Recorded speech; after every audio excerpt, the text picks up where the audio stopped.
एक नियम बना लो बैसाख महीने से। साक महत्म में यह वर्णन किया कि एक बेलपत्र का वृक्ष हो या पीपल का वृक्ष हो या तुलसी का पौधा हो या आंवले का वृक्ष हो या बट वृक्ष हो, उस वृक्ष के नीचे बैसाख के महीने में जो जल समर्पित करा जाता है, उस जल की पुण्याई इतनी प्रबल हो जाती है कि व्यक्ति के जीवन में जितना पाप कर्म करा होता है वो सब निष्फल हो जाता है, वो सब समाप्त हो जाता है।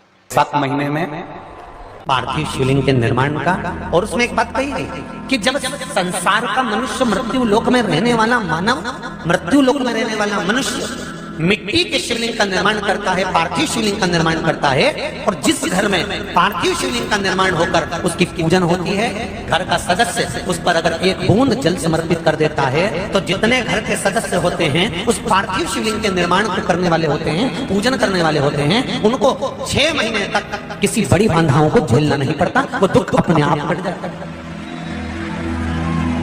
पार्थिव शिवलिंग का निर्माण बैसाख महीने, बैसाख के महीने में मिट्टी के पात्र में जो रात्रि भर जल रखा हो, मिट्टी के पात्र में अगर आपके पास में घड़ा हो, हंडा हो, नी हो तो दिया हो, दीपक हो, कुल्लड़ हो, कोई भी तुम्हारे पास में जो मिट्टी का पात्र उसमें जल भरना, वो जल बैसाख के महीने की किसी भी सोमवार के दिन, किसी भी सोमवार के दिन, बैसाख महीने या किसी प्रदोष के दिन या बैसाख महीने के शिवरात्रि के दिन, वो मिट्टी के पात्र का जल अपने घर के प्रत्येक व्यक्ति का स्पर्श कराकर उस मिट्टी के पात्र के जल को तांबे के पात्र में डाल लीजिए और घर के प्रत्येक व्यक्ति का स्पर्श करा लीजिए और शंकर भगवान पर कुंदकेश्वर महादेव के नाम से समर्पित करिए।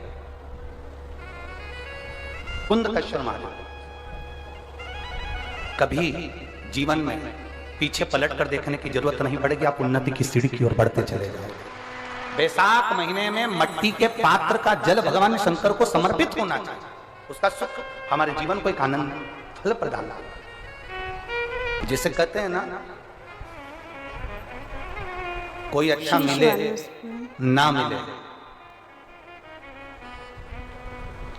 धन मिलने से कोई भाग्यशाली नहीं होता, सत्ता मिलने से कोई भाग्यशाली नहीं होता, वैभव मिलने से कोई भाग्यशाली नहीं होता। महाराज,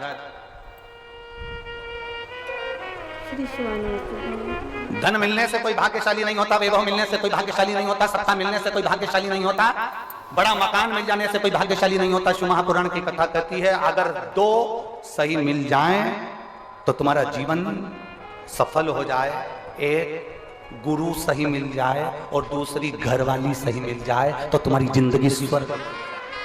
दुनिया का सबसे भाग्यशाली व्यक्ति वो होता है जिसको 2 ठीक मिल गए, 2 अच्छे मिल गए, एक गुरु अच्छा मिल जाए, दूसरी जम की बोलो घरवाली अच्छी मिले। श्री शिवानंद, गुरु अच्छा मिलेगा तो तुम्हें स्वर्ग की सीढ़ी चढ़ा देगा और घरवाली अच्छी मिलेगी तो घर को स्वर्ग बना देगी।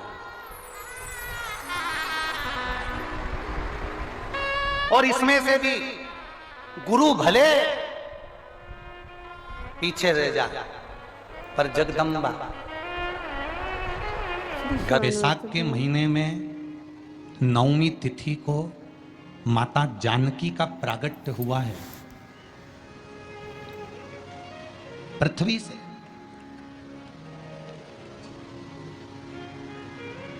कभी एक विचार करिएगा कि नरसिंह अवतार बैसाख के महीने में हुआ, कुर्मा अवतार बैसाख के महीने में हुआ, हयग्रीव अवतार बैसाख के महीने में हुआ, परशुराम अवतार बैसाख के महीने में हुआ, माता जानकी का अवतार बैसाख के महीने में हुआ। आखिर बैसाख के महीने में, माधव महीने में इतनी महत्वता क्यों? श्री शिवानंद,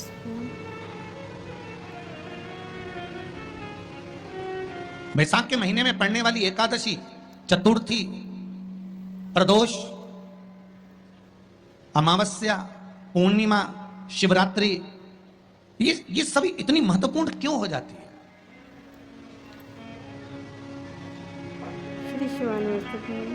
इसकी महत्वता इतनी प्रबल क्यों हो जाती है? किस लिए? क्योंकि बैसाख का जो महीना पड़ता है, सूर्य की संपूर्ण तपन, सूर्य देव अपने पूर्ण तेज के साथ में मृत्यु लोक के निवासियों पर, चाहे जलचर हो, थलचर हो, वायुचर हो, चाहे जो जीव हैं, उस पर जब किरण फेंकते हैं तो संसार का जो मनुष्य है उस पर जब ताप पड़ता है तो ताप पड़ने के कारण उसके मुख से भगवान का नाम निकल ही जाता है, स्मरण नाम निकल ही जाता है। जब उसके मुख से भगवान का नाम निकलता है तो वो भगवान की शरणागति खुद ग्रहण कर लेता है स्वयं।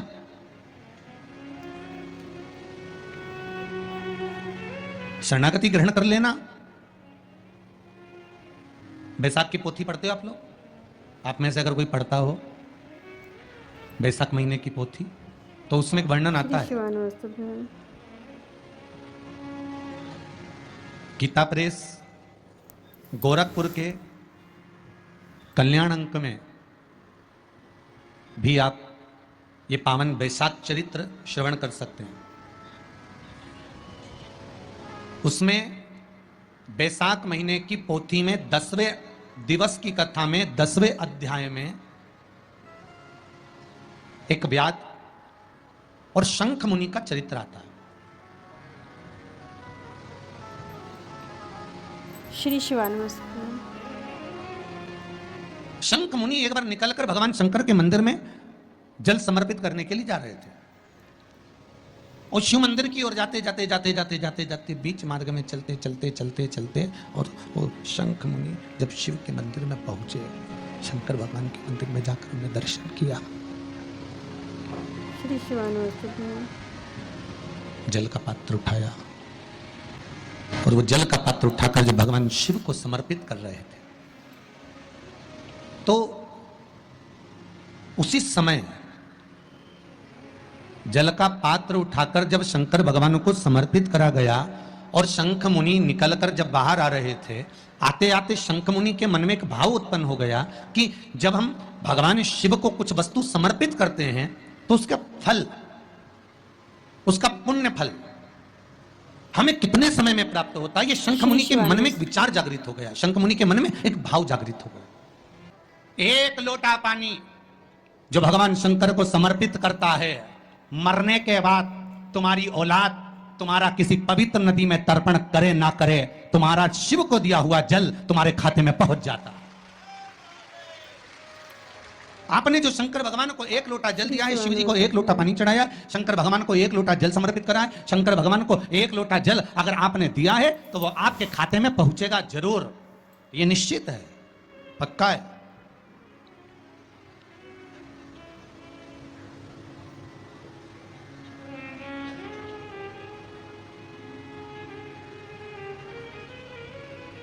और शिव भक्ति के अनुसार, शंकर भगवान के अनुमोदन के अनुसार, पहले भी कथा में कहा, आज फिर कह रहे हैं, आप जब शंकर भगवान को एक लोटा जल समर्पित करते हो तो वो 33 कौटि देवताओं के हिस्से में चले जाता है, एक भाग पितरों के हिस्से में चले जाता है, एक भाग आहूतों के हिस्से में चले जाता है, एक भाग वाचुकों के हिस्से में चले जाता है। आपने जो भगवान को दिया वो धीरे धीरे धीरे धीरे धीरे धीरे धीरे बढ़ता चले जाता है, भगवान के धामों में पहुंचता चले जाता है। जिन जिन को आपने नहीं भी दिया, शंकर भगवान पे चढ़ा हुआ जल उन तक भी पहुंच जाता है। ये केवल आपकी निर्मल और आनंदित भक्ति के बल पर पहुंचता है, भक्ति के बल। एक हरिचंदन का वर्णन आपको पहले कथा में करा है, सुना है आप लोगों ने कि नहीं सुना?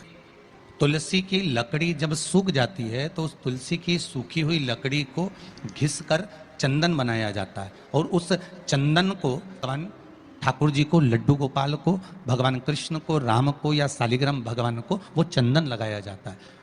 तो उस चंदन की महत्वता इतनी प्रबल होती है, उस चंदन की इतनी प्रबल महत्वता होती है कि उस चंदन को जब भगवान पर लगाते हैं और लगाया हुआ चंदन हमारे हाथ में जो रह जाता है उसको संभाल कर रख लेते हैं। वही चंदन जब किसी बच्चे को निमोनिया हो जाता है या ठंड की शिकायत हो जाती है या उसकी श्वास चलने लगती है या उसका दम भराने लगता है, बच्चा की पसली चलने लगती है, तब केवल उस चंदन को कंठ पर लगा दिया जाता है तो 20 से 25 मिनट के अंदर वो बच्चा ठीक हो जाता है। उसकी इतनी प्रबलता होती है, हरि चंदन महत्वता होती है।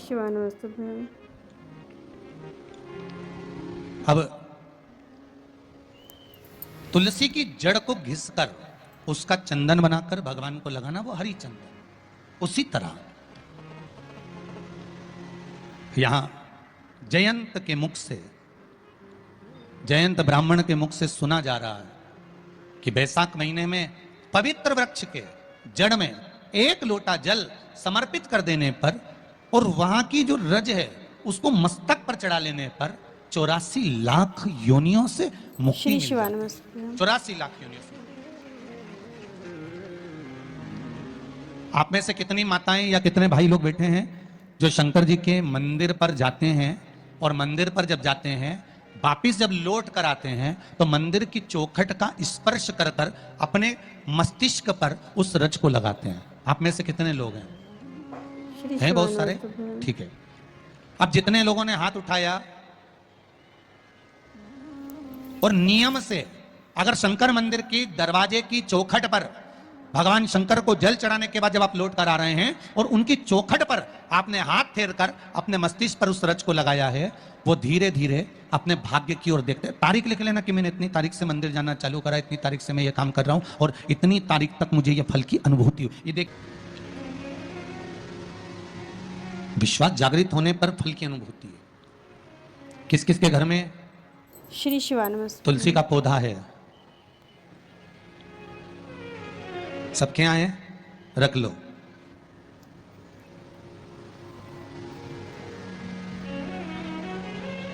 कहां लगा है? घर के अंदर कि घर के बाहर? घर के बाहर। ठीक है। श्री शिवानमस्तुभ्यम। दिया लगाते हो? अच्छा, कौन है वो जिस तुलसी मैया को दिया लगाते हो? कौन है वो? बोलते तो जाओ जरा जल्दी जल्दी। माता है। घर में जो सास है वो कौन है? वो भी बोलो तो जम के बोलो जरा। माता है। बैसाख का महीना चल रहा है, बहुत जोरदार गर्मी पड़ रही है, बहुत जोरदार गर्मी, खूब जोर की। तुम्हारी सास की कुर्सी श्री शिवानमस्तुभ्यम। घर के बाहर लगा दो।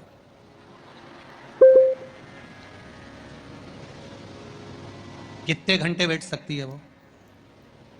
बोलो जरा, जम के बोलते जाओ। यहां विश्वास की श्रद्धा की कथा चल रही है, कथा चल रही है, भाव और श्रद्धा की कथा चल रही है। कितने घंटे बैठेगी वो? अरे 1 घंटा भी जाने दो जी जियो। 15 मिनट ऐसी चिलचिलाती हुई धूप में वो बैठ जाए, बहुत कठिन बात, बहुत कठिन।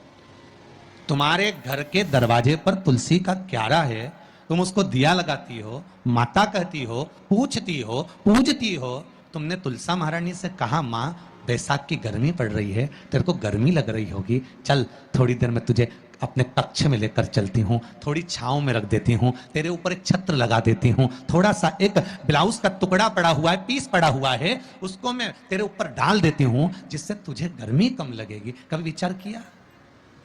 श्री शिवानमस्तुभ्यम। पिनाया है सबने? शिव मंदिर में जाना, 1 लोटा पानी चढ़ाना, शंकर को यदि 1 चावल का दाना चढ़ाया, 1 मूंग का दाना चढ़ाया, 1 फूल की पत्ती को भी समर्पित करा तो शिव ने उसको स्वीकार करा। शंकर भगवान पर 1 बेलपत्र चढ़ाई, शिव ने उसको स्वीकार करा। अब देव तो शंकर को, श्री शिवानमस्तुभ्यम।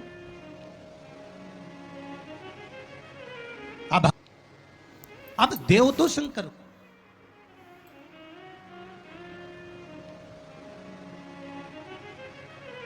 आप भगवान ओघड़दानी को प्रदान तो करो। शंकर भगवान पर चढ़ी हुई 1 बेलपत्री का मोल तत्व संसार का मनुष्य जिस दिन समझ गया, उस दिन उसको डॉक्टर के पास जाने की जरूरत ही नहीं पड़ेगी। केवल 1 बेलपत्र का अगर उसने शंकर भगवान पर चढ़ी हुई 1 बेलपत्र के मोल तत्व को अगर वो समझ गया, तो भगवान शंकर की भक्ति को अगर वो समझ गया, महामृत्युंजय मंत्र को अगर समझ गया, श्री शिवाय नमस्तुभ्यम मंत्र को समझ गया, पंचाक्षर मंत्र नमः शिवाय को समझ गया, षडाक्षर मंत्र ओम नमः शिवाय को अगर वो समझ गया, तो उसको फिर डॉक्टर के पास जाने की जरूरत नहीं पड़ेगी। उसकी भक्ति का बल इतना बढ़ जाएगा, श्रद्धा का बल इतना बढ़ जाएगा कि उसको कहीं जाना ही नहीं पड़ेगा। एक नियम बना लो बैसाख महीने से कि शंकर भगवान पर जो बेलपत्र चढ़ी है वो औषधि का काम करती है। शिव पर चढ़ी हुई बेलपत्र मंदिर में क्यों छोड़ें? क्यों नदी में हम इसको विसर्जन करें? क्यों नदी में छोड़ें हम इसको?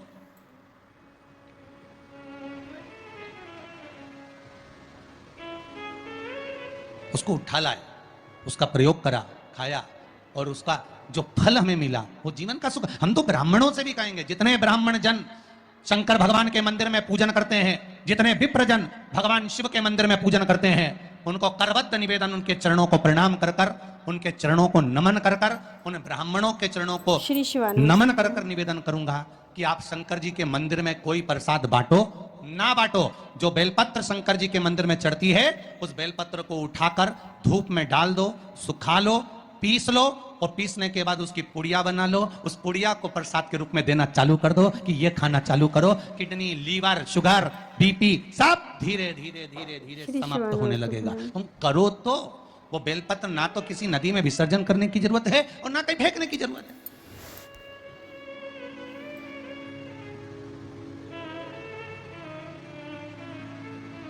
प्रतिदिन भगवान को तुलसी चढ़ाते हो ना, तो रोज भगवान को तुलसी उनके भोग में चढ़ाते हो, उनके सामने चढ़ाते हो, उनके सम्मुख में ठाकुर जी के तुलसी चढ़ाते हो, उठा लाए प्रयोग में लो, क्यों उसको विसर्जन में डालते हो? जो विसर्जन के लायक है उसका विसर्जन करो, और विसर्जन भी कहां करो? क्षिप्रा, श्री शिवानंद गंगा, नर्मदा, सरयू या आपके क्षेत्र की कोई पवित्र नदी है उस नदी में ले जाकर कोई निर्माल्य वस्तुएं मत पटको। आज वैसे ही इस पृथ्वी पर जल स्तर गिरते जा रहा है, उस पवित्र जल को हमें संजोना है। जो निर्माल्य की वस्तु मिले एकांत में किसी खेत में उसको एक खड्डे में डालकर इकट्ठा करो। जब उसकी खाद बन जाए तो जिस खेत में उसको डालोगे भगवान के प्रसाद को, वो खेत भी उज्जवल आनंद सुख प्रदान करेगा और कुछ ना कुछ अच्छा देना प्रारंभ करेगा। क्यों किसी पवित्र नदी को हम नष्ट कर रहे हैं? क्यों गंगा को हम कचरा डालकर नष्ट करें? क्यों यमुना को, सरयू को, छिपरा को हम नष्ट करें? हम उसको शुद्ध बनाने का प्रयास करें, हम उसको निर्मल बनाने का प्रयास करें। अपने गांव में, नगर में जो तालाब, जो बावड़ी, जो कुएं हैं उनको हम निर्मल बनाने का प्रयास करें, शुद्ध बनाइए। श्री शिवाय नमस्तुभ्यम साथियों, सादा जय श्री कृष्णा। साथियों, वीडियो में दी गई जानकारी अगर आपको उपयोगी लगी हो, लाभदायक लगी हो, वीडियो आपको पसंद आया हो तो प्लीज़ वीडियो को लाइक कीजिएगा और इसे ज़्यादा से ज़्यादा लोगों के साथ में शेयर करने का प्रयास कीजिएगा, क्योंकि गुरुदेव द्वारा दी गई जानकारियाँ और गुरुदेव द्वारा बताए गए उपाय अन्य लोगों तक पहुँचते हैं और उसका लाभ उन्हें मिलता है तो निश्चित ही इसका पुण्य फल उन्हें भी प्राप्त होता है जिनके माध्यम से ये पहुँचते हैं।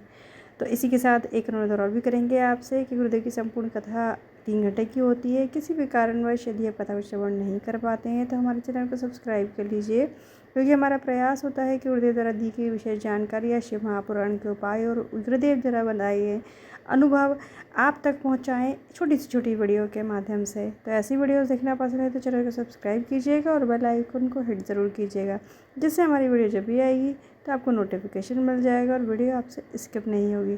चलिए मिलते हैं गुरुदेव के अगले उपाय के साथ। तब तक के लिए अपना और अपने का ख्याल रखिए। सादा जय श्री कृष्ण, श्री शिवाय नमस्तुभ्यम, हर हर महादेव। सभी शिव भक्तों को प्रणाम, गुरुदेव के चरणों में शत शत नमन। श्री शिवाय नमस्तुभ्यम।